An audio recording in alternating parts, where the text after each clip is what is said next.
जय हिंद साथियों। आज ही आपका ग्रामीण विकास प्रवेश का 16वां एपिसोड है। यदि आपने 15 एपिसोड नहीं देखा है और हिंदी तथा जीके का प्रैक्टिस नहीं देखा है तो देरी किस बात का, अभी जाएं वीडियो को नीचे डिस्क्रिप्शन में उसका लिंक है, उसे जरूर देखिए। तो चलिए आज का क्वेश्चन स्टार्ट करते हैं। क्वेश्चन नंबर फर्स्ट 76 उन्होंने क्या कहा, ध्यान देना। इन्होंने कहा, भाई ध्यान दीजिएगा, ग्रामीण समुदाय का प्रमुख गुण समान भौगोलिक क्षेत्र है। तो याद रखिएगा यहाँ पे आपका विवादपूर्ण, ठीक है। ग्रामीण समुदाय का जो प्रमुख गुण समान भौगोलिक क्षेत्र होता है वो कैसा होता है, वो विवादपूर्ण होता है, ठीक है। कैसा होता है, विवादपूर्ण है, ठीक है। ये ना तो सत्य है, ना तो असत्य है, ना तो आंशिक सत्य, ये कैसा होता है, विवादपूर्ण होता है। 76 का आपका डी वाला सही हो जाएगा। चलिए बात करते हैं हम लोग 77 की। तो 77 में इन्होंने क्या कहा, ध्यान दीजिएगा। इन्होंने कहा 77 में कि भाई निम्नलिखित में से, ठीक है, इन्होंने क्या कहा कि निम्नलिखित में से किससे नगरीकरण की प्रक्रिया जुड़ी है। तो ध्यान देना, निम्नलिखित में से किससे नगरीकरण की प्रक्रिया जुड़ी है।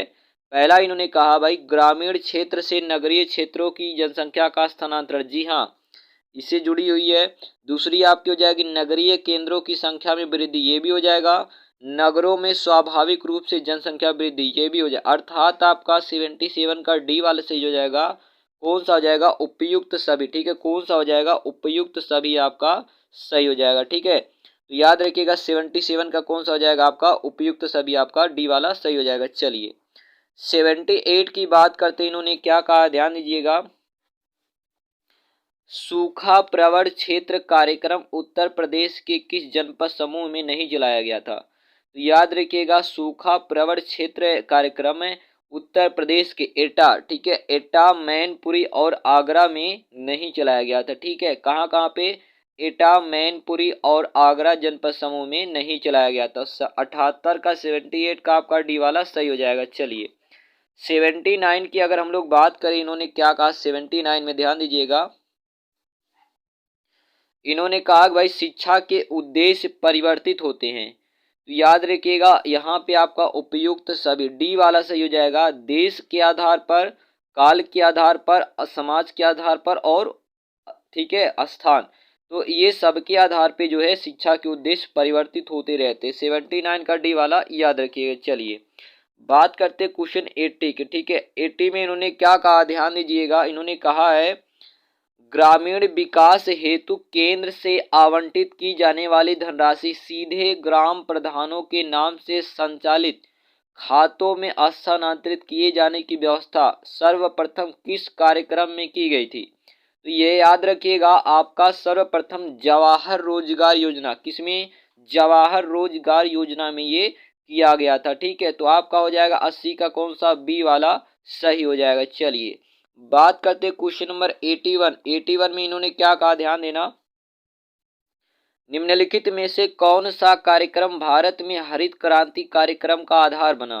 तो यहाँ पे याद रखिएगा 81 का आपका डी वाला सही हो जाएगा। कौन सा, ए तथा बी दोनों, अर्थात सघन कृषि जनपद कार्यक्रम और दूसरा आपका हो जाएगा सघन कृषि क्षेत्र कार्यक्रम, ठीक है।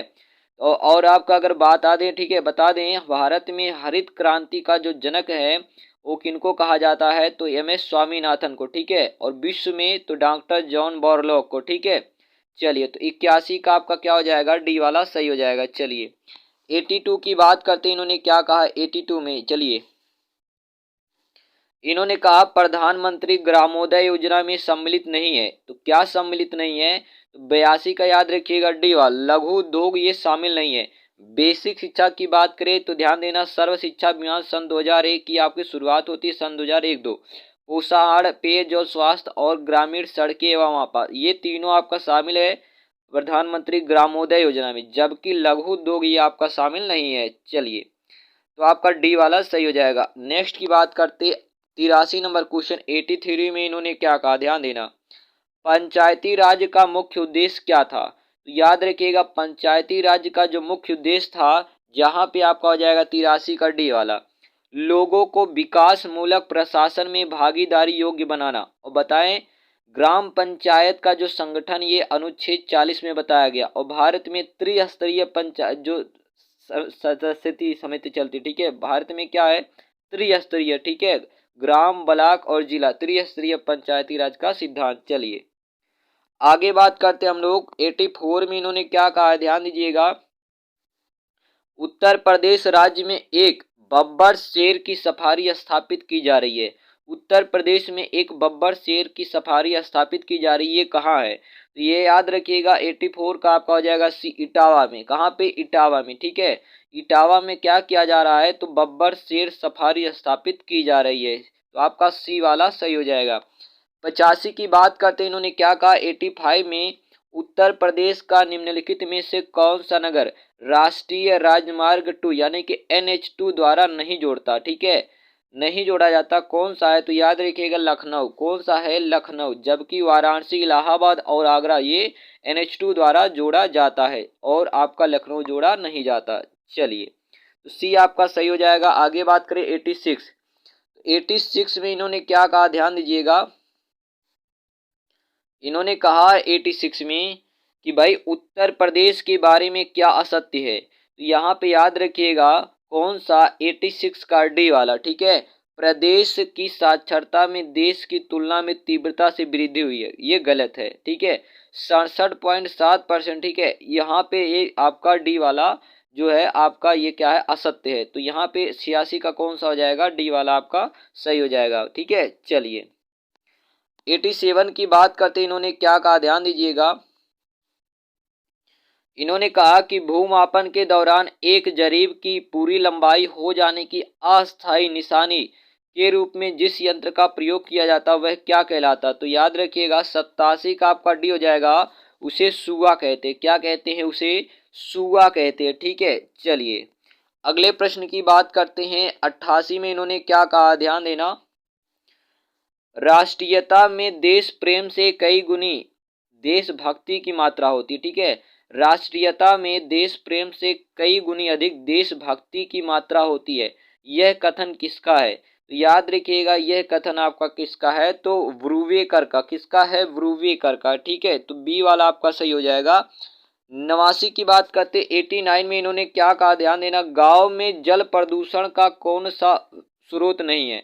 तो लाउड स्पीकर के द्वारा ध्वनि, ठीक है। लाउड स्पीकर के द्वारा जो ध्वनि है इससे आपका क्या होता है, ध्वनि प्रदूषण होता है, ना कि जल प्रदूषण होता है। तो 89 का आपका सी हो जाएगा, ठीक है।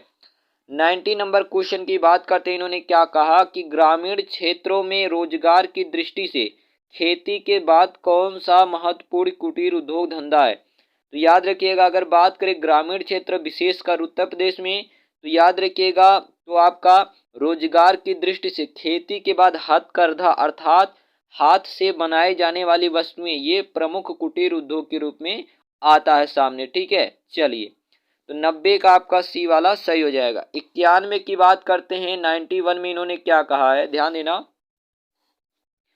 ग्रामीण क्षेत्रों में बुनकरों की बेहतरीकरण के लिए निम्नलिखित में से कौन सी योजना सरकार द्वारा चलाई गई है? तो याद रखिएगा 91 का आपका हो जाएगा डी, ठीक है। हथकरघा, पहला क्या है, हथकरघा विकास केंद्र योजना, दूसरा हैंक यार्न प्राइस सब्सिडी योजना, तीसरा है थ्रिफ्ट फंड योजना। ये तीनों की दोनों योजनाएं है, ठीक है, ग्रामीण क्षेत्रों में बुनकरों की बेहतरीकरण के लिए चलाया गया, ठीक है। तो 91 का डी आपका सही हो जाएगा। चलिए 92 की बात करते हैं, इन्होंने क्या कहा कि भाई भारत में सर्वप्रथम जन शिक्षा विभागों की स्थापना कहाँ किया गया? याद रखिएगा प्रांतों के मुख्यालयों पर, ठीक है।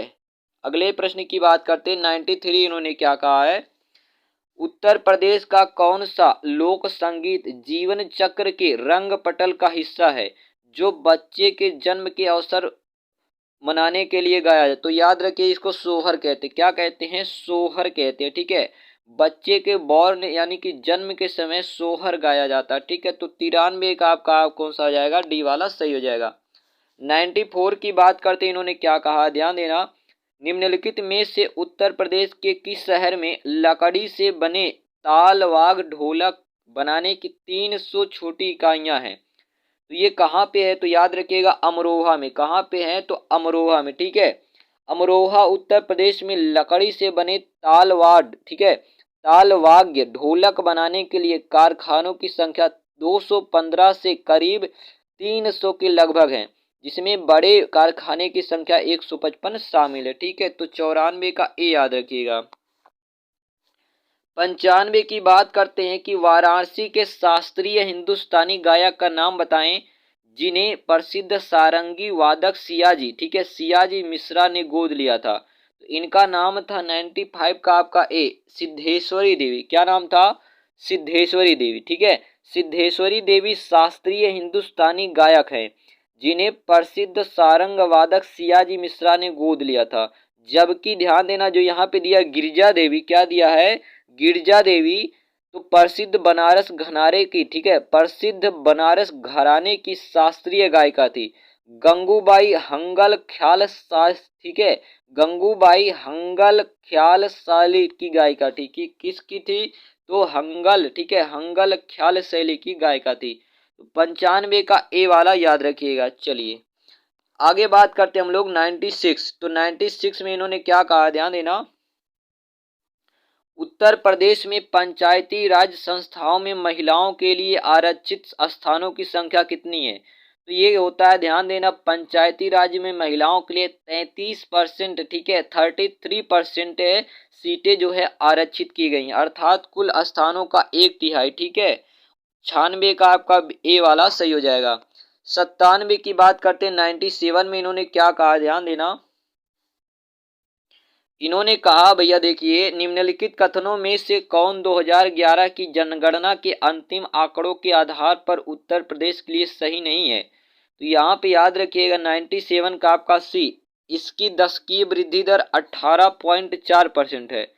ये आपका हो जाएगा सही नहीं है, ठीक है। तो 97 का सी याद रखिएगा, बाकी आपका सही हो जाएगा। चलिए 98 की बात करते हैं, इन्होंने क्या कहा 98 में।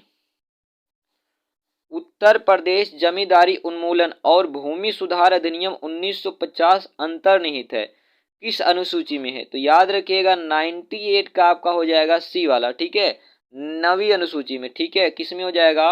9वीं अनुसूची में आपका शामिल है, ठीक है। चलिए आगे बात करते क्वेश्चन नंबर 99 में इन्होंने क्या कहा, ध्यान दीजिएगा। इनमें से कौन सा उत्तर प्रदेश का लोक नृत्य नहीं है? याद रखिएगा गिद्दा, ठीक है, गिद्दा और भांगड़ा कहाँ का है? तो ये पंजाब का है, ये उत्तर प्रदेश का नहीं है, ठीक है, डी आपका सही हो जाएगा। 100 की बात करते इन्होंने क्या कहा 100 नंबर प्रश्न में। इन्होंने कहा है कि राष्ट्रीय ग्रामीण पेयजल कार्यक्रम अर्थात NRDWP के अंतर्गत 2022 तक देश में हर ग्रामीण व्यक्ति को उनके घरेलू परिसरों में या उनके घरों से क्षैतिज या ऊर्ध्वाधर दिशा में 50 मीटर की दूरी से कम कितने लीटर प्रति व्यक्ति पेयजल उपलब्ध होना चाहिए? तो याद रखिएगा 70 लीटर। कितना होना चाहिए? तो 70 लीटर आपका उपलब्ध होना चाहिए। तो 100 का आपका हो जाएगा डी वाला सही हो जाएगा। तो यहाँ पे आपका मोस्ट इम्पॉर्टेंट 25 क्वेश्चन कंप्लीट होता है, ठीक है।